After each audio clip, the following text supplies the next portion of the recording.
Everyone, welcome to my YouTube channel English literature zone. आज के video में हम लोग एरिस्टोटल पोएटिक्स को पढ़ने वाले हैं, जिसका कि हम लोग इंट्रोडक्शन, अबाउट ऑथर और चैप्टर 6, 7 और 8 मेनली इस नोट्स में डिस्कस करेंगे। तो वीडियो शुरू करते हैं। वीडियो अगर आप लोग के सिलेबस का है, वीडियो के थ्रू आपकी हेल्प होती है, तो प्लीज़ आप लोग वीडियो को लाइक करना, चैनल को सब्सक्राइब करना और कमेंट करके बताना वीडियो आपको कैसा लगा। ठीक है, तो वीडियो शुरू करते हैं। सबसे पहले हम इंट्रोडक्शन लिखे हुए हैं। Poetics is one of the most important work of the ancient Greek philosopher Aristotle. ठीक है, जो पोएटिक्स है ना, वो एरिस्टोटल का जो मतलब प्राचीन ग्रीक के फिलोसोफर दार्शनिक एरिस्टोटल, उनका एक महत्वपूर्ण वर्क माना जाता है। इन इट, इसमें ही discussing and analysing the concept and art of creating poetry. इसमें वो बात किए हुए हैं कॉन्सेप्ट की और आर्ट की, एक मतलब कि कैसे पोइट्री को मतलब क्या किया जाएगा, क्रिएट किया जाएगा, कैसे बनाया जाएगा, इस चीज़ पर डिस्कस किए हैं और इसका विश्लेषण किए हैं, एनालाइजिंग किए हैं। अब आगे है the exact origin of Aristotle's poetics. जो एरिस्टोटल है ना, उनके पोएटिक्स का जो एग्जैक्ट ओरिजिन मतलब कहाँ शुरू हुई, कब लिखी गई है, आर नॉट नोन, ये कंफर्म नहीं है। बट रिसर्चेस बिलीव, लेकिन जो रिसर्च किया गया इनके बारे में, इससे ऐसा पता चलता है that it was composed around 330 BCE। तो इसको लगभग 330 BCE के टाइम लिखा गया है and was preserved primarily as the notes by Aristotle's students. और इसको एज एक नोट्स के रूप में प्रिजर्व किया गया, इट मीन्स बचा के रखा गया एरिस्टोटल के जो स्टूडेंट्स थे ना, उनके द्वारा। अब आगे है एरिस्टोटल हेयर डिफाइंस आर्ट। यहाँ पे एरिस्टोटल डिफाइन करते हैं आर्ट का, आर्ट यानी कला का, एंड ऑल्सो सजेस्ट करते हैं द क्राइटेरिया। क्राइटेरिया क्या होता है ना, मापदंड हो जाता है जिसके थ्रू किसी को मतलब किसी भी वर्क को, किसी भी चीज़ को जज किया जाए। एक मतलब नॉर्मली एक प्रिंसिपल, एक नियम जो दिया जाता है for evaluating the quality of given work of art. तो किसी भी मतलब क्राइटेरिया की बात की जाती है, मापदंड की बात की जाती है, जिसके थ्रू किसी भी वर्क जो है आर्ट का, उसका इवेल्यूटिंग यानी मूल्यांकन किया जा सके। अब आगे इट इज़ ए 26 चैप्टर्ड ट्रीटिसिस यानी हो जाता है ग्रंथ, या एक 26 मतलब टोटल 26 चैप्टर का ग्रंथ है ऑन पोइट्री के ऊपर। पोइटिक्स डिस्कस करता है the different kind of poetry, अलग अलग पोइट्री के टाइप, प्रकार को, the structure of good poem की गुड पोएम का कैसा स्ट्रक्चर होना चाहिए इस चीज़ पे, and the division of a poem into its component. Division किया गया पोएम का, अलग अलग कंपोनेंट में बांटा गया पोएम को, तो उस चीज़ पे डिस्कस करता है। अब आगे है फॉर एरिस्टोटल के लिए poetry is an act. Poetry एक तरह से क्या है, एक एक्ट है ऑफ इमिटिएशन। इमिटिएशन क्या हो जाता है ना, जैसे क्या होता है कि इमिटिएशन क्या होता है, एक तरह से नकल करना बोल सकते हैं, या किसी लेखक के वर्क को दोबारा पेश करना, या किसी का जो मतलब एक चला आ रहा है टर्म किसी लेखक को, उसको कॉपी करना, तो वो इमिटेशन हो जाता है। But it is different from mayor mimicking of sound. लेकिन ये बिल्कुल उससे डिफरेंट था। मिमिकिंग मतलब जब साउंड का नकल करते हैं ना, इससे वो बिल्कुल डिफरेंट था।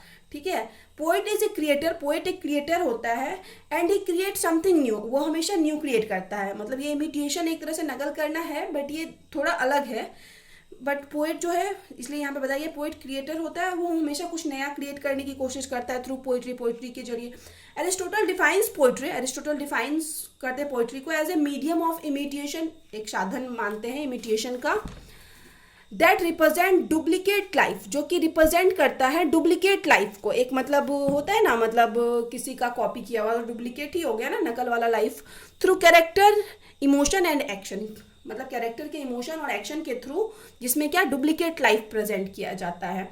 ही डिफाइंस पोइट्री, वो पोइट्री को डिफाइंस करते हैं वेरी ब्रॉडली, मतलब साधारण, हम यहाँ पे बोल सकते हैं साधारण रूप से जो पोइट्री को डिफाइन करते हैं, या मोटे तौर पे, इंक्लूडिंग एपिक पोइट्री, कौन कौन सा पोइट्री को शामिल करते हुए, एपिक पोइट्री को शामिल करते हुए, ट्रेजेडी को शामिल करते हुए, कॉमेडी को शामिल करते हुए, डिथेरेम्बिक पोइट्री को शामिल करते हुए। डिथेरेम्बिक पोइट्री क्या होता है ना, एक यूनान जो जगह है ना, यूनानी उस टाइम का या तो कोई गीत है, या तो फिर हम ये बोल सकते हैं एक तरह से उत्तेजक गीत है, जिससे आपके अंदर पैशन, जुनून आ जाए। And even some kind of music, और कुछ म्यूजिक के प्रकार की भी बात करते हैं पोएट इसमें। अब आगे है अबाउट पोएट, हम लोग पोएट के बारे में बात करेंगे। तो एरिस्टोटल, तो सबसे पहले हम इंग्लिश में अगर एरिस्टोटल बोलते हैं तो इसको हिंदी में अरस्तु बोलते हैं। अरस्तु, आप एरिस्टोटल हो सकता है ना सुने हो, बट अरस्तु नाम तो कंफर्म जो भी ग्रेजुएशन के हैं या फिर ग्रेजुएशन के आगे मास्टर्स की डिग्री कर रहे हैं, तो वो अरस्तु नाम तो कंफर्म सुने हुए होंगे चाहे उनका कोई भी मीडियम है। तो अरस्तु की जब बात आती है तो नॉर्मली अगर बोला जाए तो ये मतलब बहुत महान फिलोसोफर माने गए हैं। तो इनको फादर ऑफ फिलोसफी क्या फादर भी माना जाता है, साइकोलॉजी का फादर माना जाता है, ढेर सारा सब्जेक्ट, मतलब जूलॉजी जो होता है बायोलॉजी का सब्जेक्ट, तो उसके भी फादर माने जाते हैं, पॉलिटिकल साइंस के भी फादर माने जाते हैं, साइंटिफिक मेथड के भी फादर के रूप में माने जाते हैं। और अगर हम बात कर रहे हैं रियलिज्म, क्रिटिसिज्म, इंडिविजुअलिज्म, ये सब के फादर के रूप में माने जाते हैं। मतलब बहुत नॉलेज था इनके पास। और ये बहुत फेमस कोट्स भी लिख रखे हैं, जैसे इनका एक काफ़ी फेमस जो कोट्स है, बहुत सारा कोट्स वैसे तो लिख रखे हैं, लेकिन एक काफ़ी फेमस है कि learning is not a child's play, we can not learn without pain. ठीक है, कि लर्निंग कोई एक बच्चा का काम नहीं है किसी भी चीज़ को सीखना, इसमें मतलब हम लोग कुछ सीख ही नहीं सकते बिना पेन के, क्योंकि जब भी कोई चीज़ को आप सीखने जाओगे, उसका नॉलेज लेने जाओगे, तो कन्फर्म है कि उसमें आपको पेन होना ही है अगर आप किसी चीज़ का डीपली नॉलेज लेते हो। तो काफ़ी फेमस थे, एरिस्टोटल कहें इंग्लिश में या फिर हिंदी में अरस्तु कहें, दोनों सेम ही हैं। तो अब शुरू करते हैं। Aristotle was philosopher and polymath from Greek. Philosopher यानी दार्शनिक थे, और पॉलीमेथ क्या हो जाता है ना, जो मतलब बहुत सारे सब्जेक्ट का नॉलेज रखते हों, बहुत सारे मतलब चीज़ों से रिलेटेड नॉलेज रखते हो, तो पॉलीमेथ थे ग्रीक के।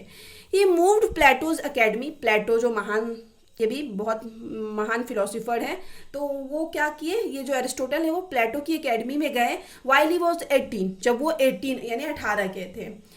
हिज टीचर वॉज प्लेटो, मतलब वो प्लेटो से शिक्षा ग्रहण किए, मतलब उनके जो टीचर थे प्लेटो थे। And he was the teacher of Alexander the great, और अलेक्जेंडर द ग्रेट हैं उनके जो टीचर हैं वो कौन थे, एरिस्टोटल थे। Aristotle composed most of his works between 1335 and 1323 BC। तो एरिस्टोटल मोस्ट ऑफ जो अपना वर्क लिखे ना वो 1335 से 1323 के बीच लिखे, BC के बीच।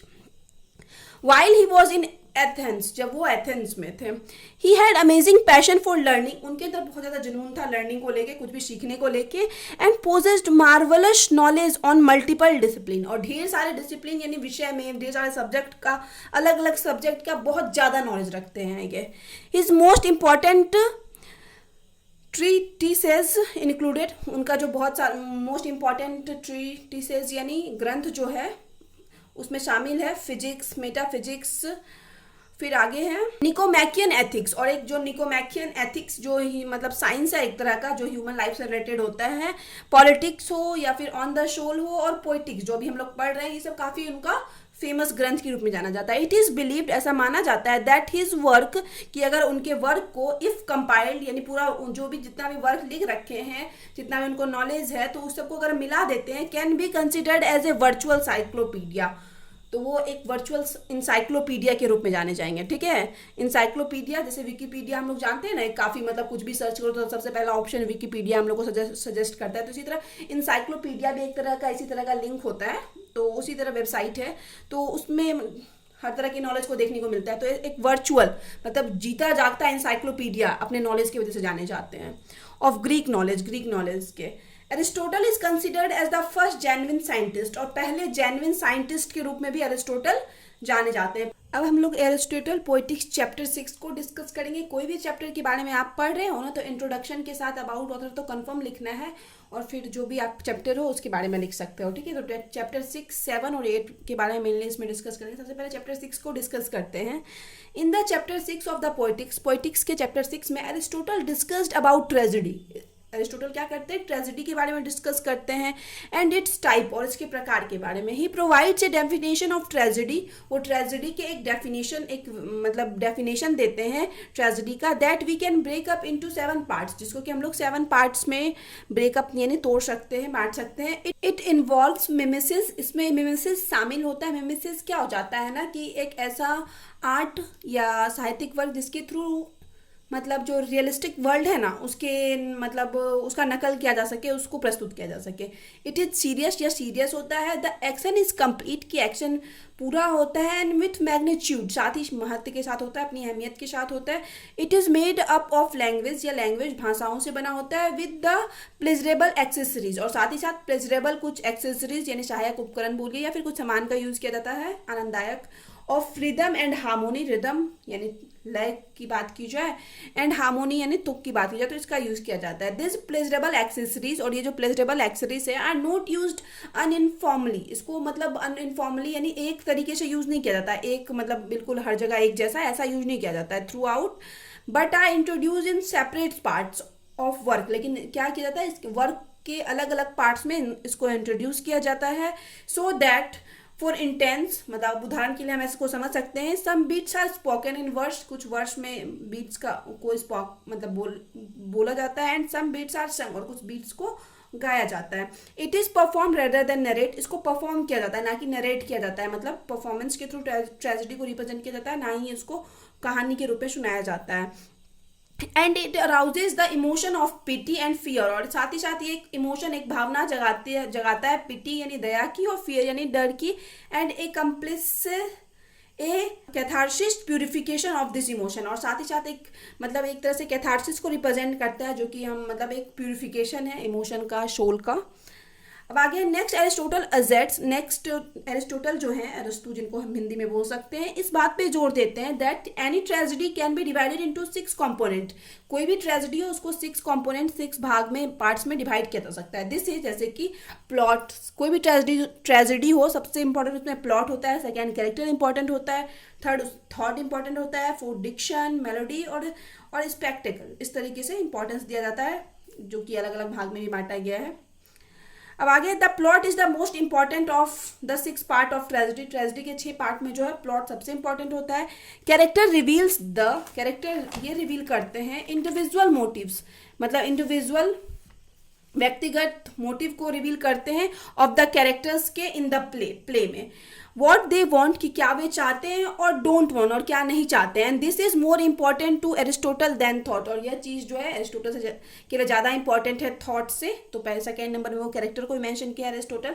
विच डील्स विथ, मतलब थॉट की बात आती है जो डील करता है on A more universal level, एक यूनिवर्सल यानी सार्वभौमिक स्तर पर, पूरे विश्व के स्तर पर, with reasoning and general truth, reasoning एक इट मीन्स तर्क के साथ, और सामान्य सत्य से संबंधित, मतलब एक तरह से बुद्धि के साथ यूज किया जाता है ना थॉट को, तो उस लेवल पे यूनिवर्सल रूप से, तो उससे ज़्यादा इंपॉर्टेंस किसको देते हैं, कैरेक्टर को देते हैं। मेलोडी एंड स्पेक्टिकल, मेलोडी और स्पेक्टिकल जो होता है simply pleasurable accessories, pleasurable accessories उपकरण माना गया है, सामान माना गया है, but melody is more important to the tragedy than spectacle, लेकिन जो ट्रेजेडी के लिए होता है ना मेलोडी ज़्यादा इंपॉर्टेंट होता है स्पेक्टिकल से। ए प्रिटी स्पेक्टिकल क्या होता है ना, एक अभिनय होता है, किसी चीज़ को परफॉर्म करना, अभिनय करना। कैन बी अरेंज्ड कि एक प्रिटी अच्छा स्पेक्टिकल जो है अरेंज किया जा सकता है विदाउट ए प्ले के बिना, and usually matters of set and costumes, और जो मतलब जब बात आती है किसी सेट पे परफॉर्म करने की या फिर कॉस्ट्यूम की, aren't the occupation of the poet anyway, तो ये चीज़ ना पोएट का ऑक्यूपेशन नहीं है कि मतलब कॉस्ट्यूम के बारे में सोचना और सेट के बारे में, तो यहाँ पे अभिनय को इम्पोर्टेंस, अभिनय के बारे में बात की गई है कि वो भी काफ़ी इंपॉर्टेंट होता है। अब हम लोग पोएटिक्स चैप्टर 7 की बात करेंगे। इन द चैप्टर 7 में Aristotle talks about the proper structure of plot, plot के पूरे मतलब कैसा स्ट्रक्चर होना चाहिए उसके बारे में बात करते हैं। Since this is the first and the most important thing in tragedy, जो कि ट्रेजेडी के लिए काफ़ी इंपॉर्टेंट, मतलब प्लॉट को तो इंपॉर्टेंस दिया ही गया है सबसे ज़्यादा। Now according to our definition, अब हम लोग के डेफिनेशन के according tragedy is an imitation of an action, वो पहले ही डिस्क्राइब कर दिए, ट्रेजेडी जो है एक तरह से इमिटेशन का मीडियम माना जाए, या इमिटेशन का एक्शन माना जाता है, डेट इज कंप्लीट, जो पूरी तरह कंप्लीट होता है, एंड होल, और खुद में पूरा है। Whole is that which has a beginning, एक जो पूरा जो होता है ना प्ले, उसमें क्या होता है जिसमें कि बिगनिंग हो, ए मिडिल हो, एंड एन एंड, और एक अंत हो। एरिस्टोटल सजेस्ट दैट, एरिस्टोटल ये सजेस्ट करते हैं that A plot gains adequate gravity, की प्लॉट को एक संपूर्ण ग्रेविटी, मतलब जो है तो ना प्लॉट के अंदर एक संपूर्ण ग्रेविटी आ जाती है, मतलब आकर्षण करने की क्षमता, किसी को आकर्षक करने की क्षमता, इट मीन्स ऑडियंस को। लेंथ, इट मीन्स लेंथ के जरिए प्लॉट के अंदर आकर्षक करने की क्षमता आ जाती है। ही ऑर्ग्यू दैट ए स्मॉल और शॉर्ट प्ले, इस चीज़ पे वो तर्क देते हैं कि एक जो स्मॉल और शॉर्ट प्ले होता है इज नोटेबल, प्रमुख होता है, but something that is too large, लेकिन जो बहुत ज़्यादा लार्ज हो जाए, to see the shape of is also problematic, तो उसका फिर बहुत ज़्यादा लार्ज अगर हो जाती है तो वो भी प्रॉब्लमेटिक हो जाता है एक तरह से, ठीक है। लेंथ अच्छा होना चाहिए, लंबा होना चाहिए ट्रेजेडी का, लेकिन बहुत ज़्यादा भी लार्ज नहीं होना चाहिए। The plot of a tragedy should be long, लंबा होना चाहिए, but have a clear shape, लेकिन उसका शेप काफ़ी क्लियर होना चाहिए, and a sense of wholeness, और साथ में पूर्णता की भावना हो। ऐसा नहीं कि लंबा हुआ और सारे कैरेक्टर एक दूसरे से उलझ रहे हैं, कुछ अंत में कंक्लूजन नहीं निकल पा रहा, तो ऐसा नहीं होना चाहिए। इन हिज पोइटिक्स, अपने पोइटिक्स में Aristotle discussed about many essential parts, ढेर सारे इसेंशियल पार्ट्स के बारे में डिस्कस करते हैं, ऑफ द प्लॉट, प्लॉट के, ऑफ ए ट्रेजेडी, ट्रेजेडी के। Some of them worth mentioning are, उसमें से कुछ जो वर्थ मेंशनिंग है वो ये है, ठीक है। और ये सारा जो है ना ग्रीक वर्ड है, ग्रीक टर्म से लिया गया वर्ड है, तो इसके बारे में थोड़ा बहुत जानते हैं। आपको नोट्स बना गए ना, तो आप इन सब चीज़ को डिस्कस भी कर सकते हो, जैसे हम पहले plot, character, diction, spectacle, melody, इन सबको भी नोट्स बना करने के लिए डिस्कस कर सकते हो। अगर आपको ज़्यादा मार्क्स का नोट्स बनाना है या फिर बड़ा नोट्स चाहिए, तो सबसे पहले जो है वो है हमाशिया। हमाशिया जो है जिसमें कि एरर ऑफ जजमेंट दिखाया जाता है, कि गलत जजमेंट दिखाया गया हो, जो डाउनफॉल का कारण बन जाती है, राजा के पतन का। फिर आगे है मैग्नोशाइकिया, मैग्नोशाइकिया जिसमें कि ग्रेटनेस ऑफ सोल, सोल की महानता दिखाई जाती है। फिर है एनाग्नोराइसिस जो है, उसमें कि उसमें क्या होता है ना, वो रिलेटेड होता है protagonist realizes their own tragic flaw, protagonist जो होता है हीरो, उसको खुद की गलती का रियलाइज हो जाता है। फिर आगे है पेरिपेटिया, पेरिपेटिया जिसमें कि सडन रिवर्सल ऑफ फॉर्च्यून, अचानक भाग्य परिवर्तन देखने को मिलता है। फिर आगे है ह्यूब्रिश, ह्यूब्रिश यानी एरोगेंस एंड एक्सेसिव प्राइड से जो रिलेटेड होता है, इट मीन्स इसमें अभिमान, बहुत ज़्यादा घमंड दिखाया जाता है। फिर आगे है पैथोस, पैथोस यानी एक तरह से फीलिंग्स ऑफ पिटी, दया की भावना, करुणा की भावना, ये दिखाया जाता है। अब आगे हम लोग अरिस्टोटल पोएटिक्स चैप्टर 8 की बात करते हैं। इन द चैप्टर 8 में Aristotle explains about 3 unities, 3 unities की बात की हुई अरिस्टोटल, और ड्रामेटिक यूनिटीज जिसको कि हम लोग ड्रामेटिक यूनिटीज भी कहते हैं। द 3 यूनिटीज आर, और वो जो 3 यूनिटीज हैं वो हैं unity of time, unity of place and unity of action, ठीक है। The action of the play should take place in a short eternal chronology, तो इनका कहना है क्या कि यूनिटी ऑफ टाइम की जब बात होती है ना, तो मतलब एक जो किसी भी प्ले का जो एक्शन होना चाहिए ना, वो बहुत कम पीरियड का होना चाहिए, बहुत बड़ा नहीं दिखाया जाए, बहुत मतलब जो प्ले को एक्शन का जो टाइम होता है ना, कालक्रम, घटनाक्रम, वो काफ़ी लंबा ना खींचा जाए। फिर ideally no more than 24 hour, और एक आदर्श जो वो टाइम बताते हैं कि 24 आवर से ज़्यादा वो नहीं होना चाहिए। अब आगे यूनिटी ऑफ प्लेस की बात करते हैं। The action took place in A minimal number of location, की एक्शन जो होता है तो जो परफॉर्म किया जाता है उसमें लोकेशन का, बहुत कम लोकेशन का यूज़ करना चाहिए, आइडियली जस्ट वन, और आइडियली जिसका आदर्श जो एक रूप है जिस सिर्फ एक लोकेशन का यूज़ करना चाहिए। ए पब्लिक स्क्वायर, चाहे वो एक पब्लिक स्क्वायर यानी एक मीन्स चौक हो, पैलेस हो, कोर्टयार्ड हो, कोर्टयार्ड इट मीन्स आंगन हो, would usually serve this purpose well, और ये सब जो है, ये जो मतलब पब्लिक स्क्वायर, पब्लिक चौक हो, पैलेस हो, तो ये सब, और फिर कोर्टयार्ड आंगन हो, तो ये चीज़ें, ये सब चीज़ें ना मतलब इस पर्पस को सिंपली पूरा करते हैं, किसी एक जगह को चूज करना और उसी पे एक्शन सारा परफॉर्म करना। अब आगे है यूनिटी ऑफ एक्शन, तो यहाँ यूनिटी ऑफ प्लेस देख लिया, यूनिटी ऑफ एक्शन की बात करते हैं। The action of place should be as succinct as possible, तो एक्शन भी जितना कम हो सके उतना कम होना चाहिए। एक कंप्लीट द इमोशन बीट्स, और एक कंप्लीट, और एक क्या होना चाहिए, एक पूरा होना चाहिए the emotional beats and relevant plot point in few efficient steps, मतलब कुछ ही स्टेप्स में, कुछ ही चरणों में इमोशनल बीट्स, इट मीन्स भावनात्मक जो बीट्स होते हैं, और रेलिवेंट प्लॉट जो है, इसको कह सकते हैं रेलिवेंट, यानी हो जाता है प्रासंगिक या फिर मिलता जुलता कुछ कह सकते हैं। प्लॉट्स जो होता है कुछ बिंदुओं में ही पूरा कर लेना चाहिए, इट मीन्स ढेर सारे एक्शन का यूज नहीं करना चाहिए, कुछ ही चरणों में प्लॉट को पूरा कर लेना चाहिए। ये हो गया, हम तीनों यूनिटी के बारे में पढ़ लिए।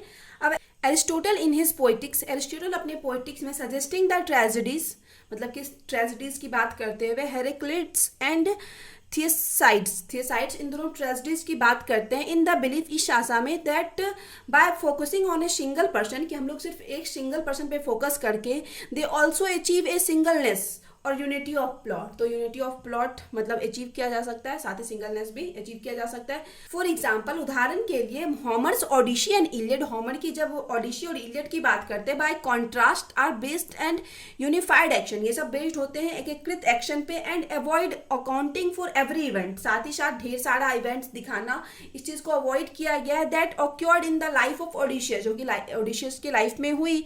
Poetic imitation should be unified, Poetics imitation जो होता होते हैं ना, इमिटेशन एक तरह से हम जो बताए थे, डिफाइन किए थे, नकल मान सकते हैं, शुड बी यूनिफाइड, ये यूनिफाइड होता है, एकीकृत होता है। अब आगे हम लोग यहाँ तक पढ़ चुके हैं, 6, 7, 8 तीनों चैप्टर को डिस्क्राइब कर चुके हैं नॉर्मली 1-2 पेज में। अब हम लोग कंक्लूजन को देखते हैं, ठीक है, निष्कर्ष। Thus now we can say that, इस प्रकार हम लोग अब कह सकते हैं, इन द पोएटिक्स में Aristotle gives more importance to tragedy, और अरिस्टोटल क्या करते हैं, ट्रेजेडी को ज्यादा इंपॉर्टेंस देते हैं than comedy and history, comedy और हिस्ट्री से। इन इट, इसमें ही writes about types, structure, length of tragedy, plot, about 3 units, बहुत सारी चीज़ों के बारे में लिखते हैं, किसके बारे में, टाइप्स, स्ट्रक्चर के बारे में, लेंथ के बारे में, ट्रेजेडी के, प्लॉट के, एंड अबाउट 3 यूनिटीज को भी मेंशन किए हुए हैं। Poetics is one of the best historical work of English literature, English literature का वन ऑफ द बेस्ट ऐतिहासिक वर्क माना जाता है पोइटिक्स को, which contributed a lot in the development of English literature, जो कि इंग्लिश लिटरेचर के development में काफ़ी अच्छा, काफ़ी ज़्यादा योगदान दिया हुआ है, ठीक है। तो यहाँ पे ये नोट्स खत्म होता है। वीडियो अगर आप लोग के लिए हेल्पफुल हुई, वीडियो के थ्रू आपकी हेल्प होती है, तो प्लीज़ आप लोग वीडियो को लाइक करना, चैनल को सब्सक्राइब करना और कमेंट करके बताना वीडियो को कैसा लगा। मिलते हैं नेक्स्ट वीडियो में नेक्स्ट टॉपिक के साथ।